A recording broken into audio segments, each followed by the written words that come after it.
Punta na lang tayo.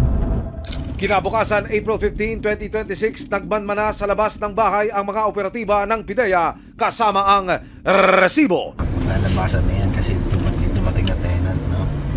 Paano maglalabasan? Tapos ng session. Nang makita ang sitwasyon sa lugar kung saan labas-masok ang mga tao sa bahay, nagpasya na ang PIDEA na mag-test buy dahil sa kahinahinalang kilos na ito. Ayan po. Ayan pa po isang buyer, sabi. April 16, 2026, nagsagawa na ng test buy ang PIDEA sa naturang bahay. Sa kalagang 500 pesos, nakabili ng pinaghihinalaang illegal na droga ang PIDEA agent at asset nang idaan ito sa laboratory testing. Positibong methamphetamine, hydrochloride o shabu ang ibinebenta sa bahay ni Melchor. Kinabukasan, ikinasana ng PIDEA ang isang buy-bust operation kasama pa rin ang resibo, PIDEG o yung PNP Drug Enforcement Group at Barangay Bataas and Hills.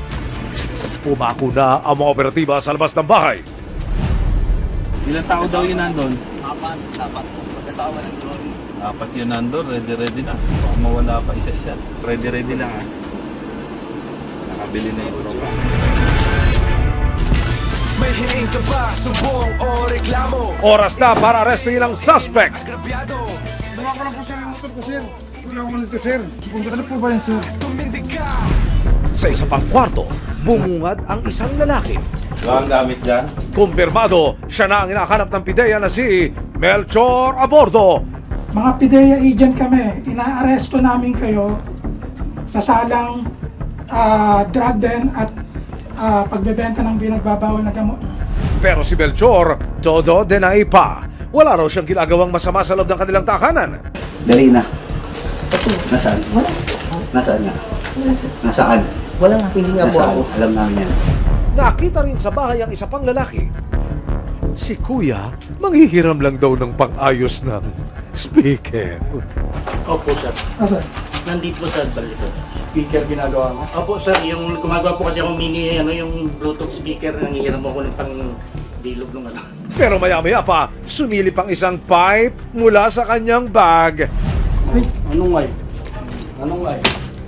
Yun, No, sir. anong ay? Anong ay? Ay ka pa dyan ha? Dito pumunta dito para magbilog ng speaker.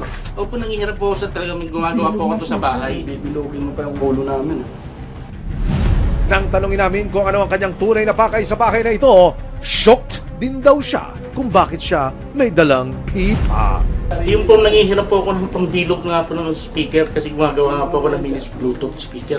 Kung masasabi nyo na nakitaan kayo ng isang ginagamit para sa inyo. Madedepensa mo ba yun, sir? Hindi nga po. Hindi ko. Ba't nila meron ganyan? Pero kalaunan, inamin din niyang kay Boss Mel daw ang natagpuang drug paraphernalia sa kanya. Eto, gawa mo ba to? No, sir. Binili mo lang na Nahiram ko ganyan lang yan? po. Nahiram ko lang din po yan. Nahiram mo lang yan? Kanino? Si kay Boss Mel po yung ganyan. Boss Mel! Boss Mel! Boss ka pala eh. Ikaw talaga boss Mel eh. Ikaw lahat tinuturo eh. Sir Melchor, anong masasabi mo na tinatawag kang boss men? Kasi ako yung gumagastos dito sa bahay, Sige po, sir. papakain. Respeto lang po siguro yun, kaya tinawag nila po ako.